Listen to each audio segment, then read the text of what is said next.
Hello and welcome to 50 Shades of Lockdown. I've been getting some really interesting questions in and I'd like to answer three right now. First one is, do I suffer from post-traumatic stress disorder? Well, it's true that I've seen some fairly horrible sights in my time.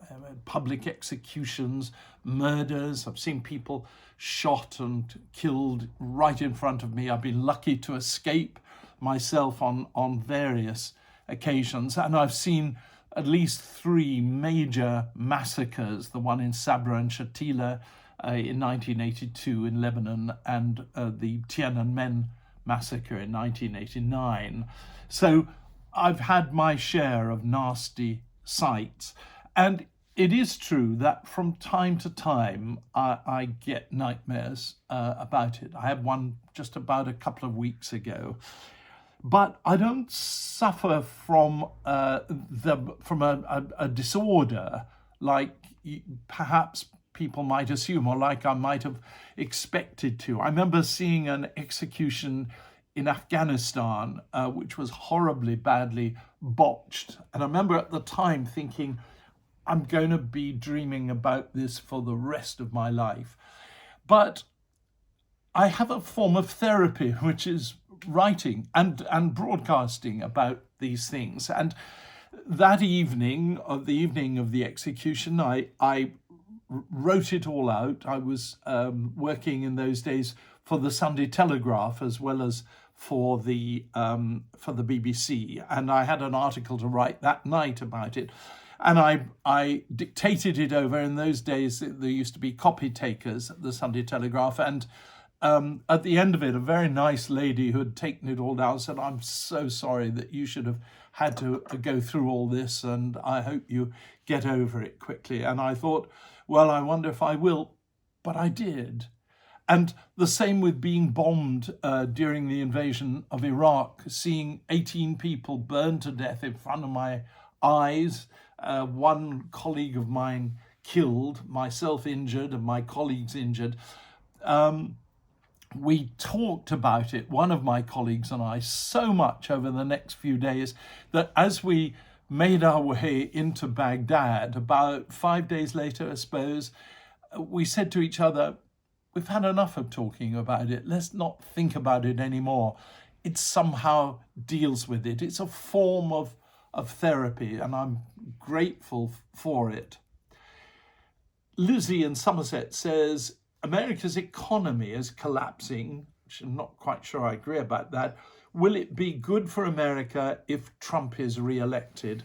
Well, I've got to say, I really don't think it's my job to decide which of 2, 3, 4 candidates or parties or ideas or systems is the right one. I just think my job is to sit back and look at these things and say, yes, that one seems to be working well, that one doesn't. That man has been good for his country, that woman has been good for the country, maybe somebody else hasn't. What is undoubtedly true, and I read a lot of newspapers, I talk to a lot of people, I read lots of books and magazines from around the world. What is absolutely clear is that America's soft power, that's its kind of influence in the world, has shrunk hugely since Donald Trump was elected president in 2016. People don't have the respect for the United States that they used to. That is undoubtedly true.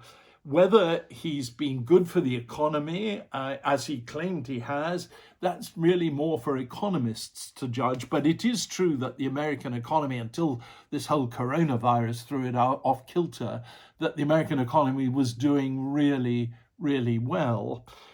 Will he get another 4 years? Well, that's another difficult judgment to make. But if he does, I think we can see that China will overtake America in terms of its soft power fairly quickly.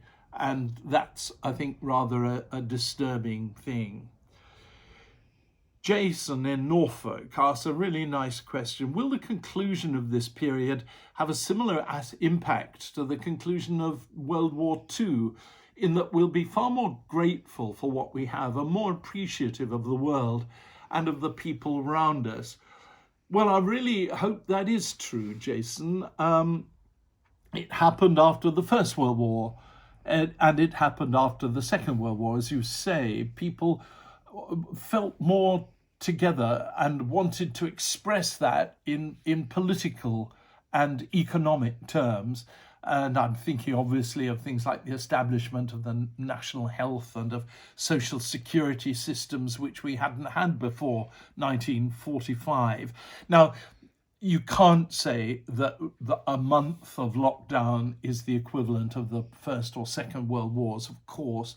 But what you can say is given us an awful lot of time to think about the way we want to live our lives. Made me think about it, for instance. Do we really want to go into offices every day? Do we want to have the same relationship with older people that we've had up to now? That's to say, pretty much no relationship often.